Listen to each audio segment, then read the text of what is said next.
Hi, this is John with WTI, and I had an Andis T-liner that it was my baby. So it was working properly until the blades got dull, and I just needed a replacement. But I thought it was the motor, to be honest. And one of my roommates is a barber. He told me, John, why don't you get a replacement for the blades? I'm like, interesting. So I got these replacement T-liners blades for the Andis, and it just gave my T-liner live again. So this works like a knife. It cuts precisely, has a really good cut, is close to the skin.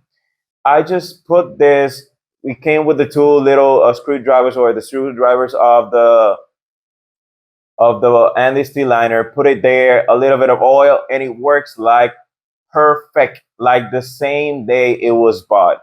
Now, I can use my close shaves without getting irritated thanks to this replacement blades by Andis. So this was John with WTI, and that was my point of view.